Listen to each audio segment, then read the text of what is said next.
एक बार की बात है, किसी बड़े राज्य में एक राजा अपनी रानी के साथ रहता था।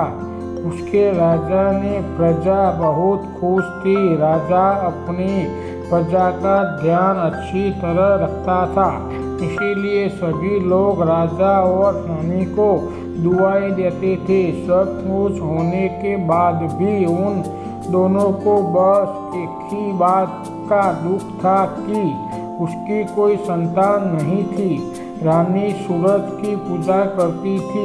उसे पूरा विश्वास था कि सूरज देवता की कृपा से इसे जरूर संतान की प्राप्ति होगी। एक दिन राजा और रानी बगीचे में घूम रहे थे। बगीचे में एक तालाब था। दोनों तालाब के किनारे बैठकर प्रकृति का आनंद ले रहे थे।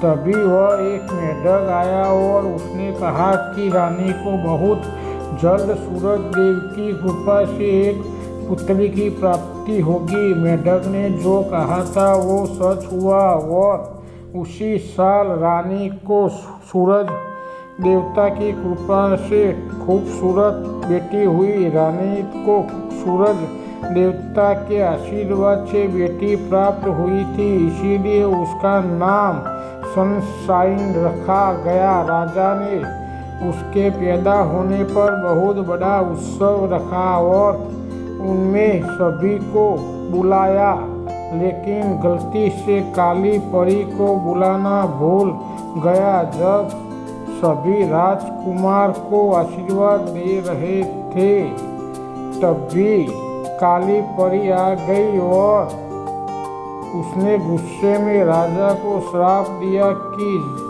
जब तुम्हारी बेटी 15 वर्ष की हो जाएगी तब एक चरखे की कील चुभने की इसका मौत हो जाएगा। इतना बोलकर वह गायब हो गई। राजा और रानी दोनों बहुत दुखी हुए।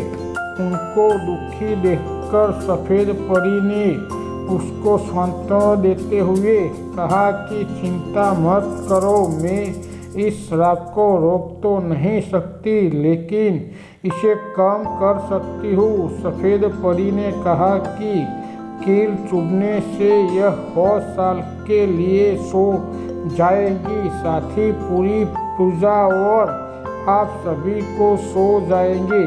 लेकिन जब कोई सुंदर राजकुमार उसे चूमेगा तो उसके साथ साथ आप सभी जाग जाएंगे। इतना बोलकर परी गायब हो गई। धीरे धीरे समय बीतने लगा।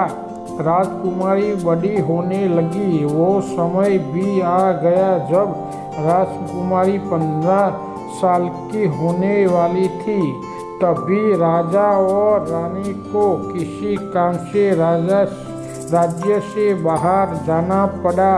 वे एक दासी के भरोसे राजकुमारी को छोड़कर चले गए। जिस दिन राजकुमारी का जन्मदिन था और वो खेलते खेलते किसी तहखाने में पहुंच गई। वहां पुराना चरखा रखा हुआ था। राजकुमारी ने जैसे ही इसे हाथ लगाया, उनमें लगी खील उसे चुभ गई और वो वहीं गिर पड़ी।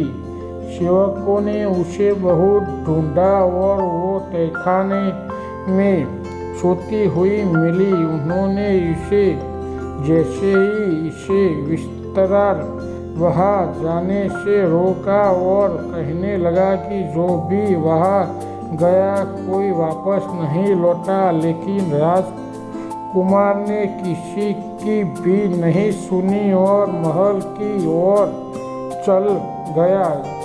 जैसे ही वह महल के पास पहुंचा, अपने आप ही जड़ियाँ दूर हो गई और वह सीधा राजकुमारी के कमरे में चला गया। मार्ग में उसे सभी सोते हुए मिले। राजकुमारी को देखकर वो मानो उसकी सुंदरता में खो गया।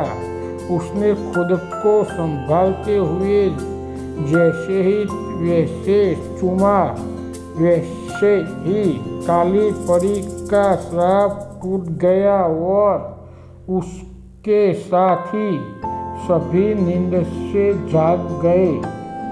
सभी दोनों को देखकर बहुत खुश हुए और दोनों की शादी करवा दी। हेलो दोस्तों, कैसे हो? उम्मीद करता हूँ आप अच्छे होंगे। मेरी ये कहानी आपको अच्छी लगी हो, मेरी वीडियो आपको अच्छी लगी हो तो लाइक ज़रूर करना दोस्तों, और मेरी चैनल को सब्सक्राइब तो ज़रूर कर लेना, और इस वीडियो को शेयर ज़रूर करना दोस्तों अपने फ्रेंडों के साथ। थैंक यू वेरी मच मेरे प्यारे दोस्तों।